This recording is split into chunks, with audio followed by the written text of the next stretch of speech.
दोस्तों आज की वीडियो में डिस्कस करूंगी पौधों में कितने प्रकार के पोषक तत्वों की आवश्यकता होती है, क्या क्या इनके कार्य होते हैं, किस तरीके से पौधे द्वारा अपटेक किए जाते हैं।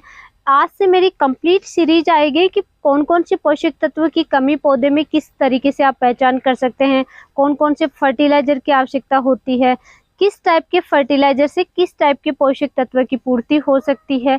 संपूर्ण जानकारी कवर करूंगी और कंप्लीट मेरी सीरीज आएगी। तो उससे पहले आप चैनल को सब्सक्राइब जरूर करें और आज की वीडियो में न्यूट्रिशन के बारे में बेसिक इन्फॉर्मेशन मैं कवर करूंगी, तो वीडियो के अंत तक जरूर बने रहें। नमस्कार दोस्तों, मैं हूं अनीता सिंह, आप देख रहे हैं आपका अपना YouTube channel Indian organic journey. दोस्तों वीडियो शुरू होने से पहले प्लीज चैनल को सब्सक्राइब जरूर करें, बेल आइकन को प्रेस करें जिससे कि हमारे सारे लेटेस्ट अपडेट आप तक फटाफट पहुंचते रहें। दोस्तों पौधों में 17 प्रकार के पोषक तत्व आवश्यक होते हैं, यानी 17 प्रकार के पोषक तत्व की जरूरत होती है एक पौधे को अपना जीवन चक्र कंप्लीट करने के लिए। लेकिन 17 पोषक तत्वों की आवश्यकता क्यों होती है? मिट्टी में तो बहुत सारे तत्व होते हैं, तो इन 17 पोषक तत्वों की इसलिए आवश्यकता होती है कि इनके बिना पौधा अपना जीवन चक्र कंप्लीट नहीं कर पाता और हर पोषक तत्व का अपना अलग विशेष कार्य होता है, इसलिए 17 पोषक तत्वों की ही आवश्यकता होती है। अब इन 17 पोषक तत्वों को पौधा अपटेक कैसे करता है, कहाँ से अपटेक करता है, उसके अकॉर्डिंग दो भागों में डिवाइड किया गया है, यानी खनिज पोषक तत्व मिनरल न्यूट्रिएंट्स और अखनिज या गैर खनिज पोषक तत्व नॉन मिनरल न्यूट्रिएंट्स। अखनिज पोषक तत्व पौधे मिट्टी से अपटेक नहीं करते हैं, सिर्फ वातावरण से अपटेक करते हैं, जैसे कि कार्बन, हाइड्रोजन और ऑक्सीजन। और खनिज पोषक तत्व होते हैं जो कि पौधे मिट्टी से अपटेक करते हैं, जैसे कि nitrogen, phosphorus, potassium, calcium, magnesium, sulphur, chlorine, iron, zinc, manganese, boron, copper, molybdenum, nickel आदि पोषक तत्व ये होते हैं मिनरल पोषक तत्व। लेकिन इनमें से नाइट्रोजन को पौधे खनिज और अखनिज दोनों ही स्रोतों से अपटेक करते हैं। अब इन खनिज पोषक तत्वों को दोस्तों बहुत ही आसान तरीके से समझने के लिए मैंने यहाँ पे ये चार्ट में यहीं पे लिख दिया है कि ये जो 17 पोषक तत्वों में से आप 3 निकाल दीजिए, कार्बन, हाइड्रोजन, ऑक्सीजन, तो बाकी बचे हैं 14 पोषक तत्व। अब इन 14 को प्राथमिक, द्वितीयक और सूक्ष्म पोषक तत्वों में डिवाइड करके समझेंगे। अब प्राथमिक पोषक तत्व यानी कि प्राइमरी न्यूट्रिएंट कौन कौन से होते हैं, तो नाइट्रोजन, फास्फोरस और पोटेशियम इनकी पौधे में सबसे ज्यादा आवश्यकता होती है। और सेकेंडरी पोषक तत्व कैल्शियम, मैग्नीशियम और सल्फर होता है, इनकी भी पौधे में बहुत ज्यादा आवश्यकता होती है, लेकिन प्राइमरी पोषक तत्वों से थोड़ी कम आवश्यकता होती है। और सूक्ष्म पोषक तत्व यानी कि माइक्रो न्यूट्रिएंट्स जिनकी पौधे में बहुत कम आवश्यकता होती है, लेकिन जीवन चक्र कंप्लीट करने के लिए ये पोषक तत्व भी जरूरी होते हैं, जैसे कि लोहा, मैग्नीज, बोरोन, तांबा, जिंक, क्लोरीन, निकल और मोलिब्डेनम।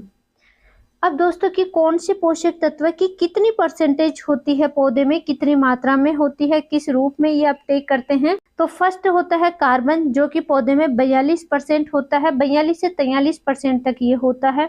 ऑक्सीजन है 44 से 45% होता है, ये लगभग है।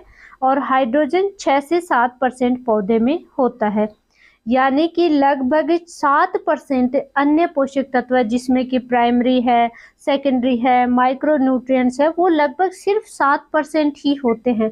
और कार्बन, हाइड्रोजन, ऑक्सीजन को स्ट्रक्चरल न्यूट्रिएंट्स भी कहते हैं, क्योंकि ये पौधे की स्ट्रक्चर का निर्माण करते हैं, जो संरचना होती है वो उनमें मेजर पार्ट होता है, वो होता है कार्बन, हाइड्रोजन और ऑक्सीजन का, इसलिए इन्हें स्ट्रक्चरल न्यूट्रिएंट भी कहते हैं।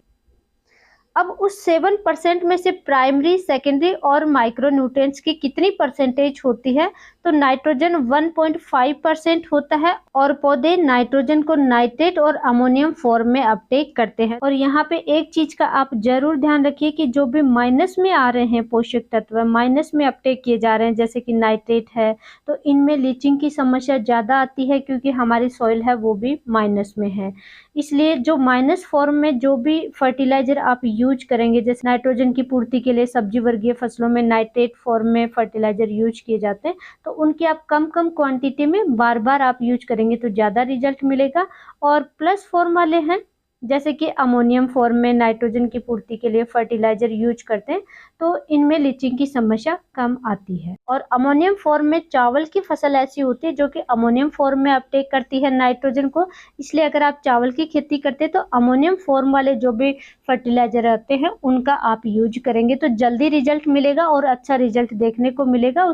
और नेक्स्ट फॉस्फोरस है जो कि प्लांट्स में 0.25% ही होता है और ये फॉस्फेट आयन में अपटेक किया जाता है। नेक्स्ट पोटेशियम जो कि 1% होता है, K+ पोटेशियम आयन के रूप में अपटेक होता है।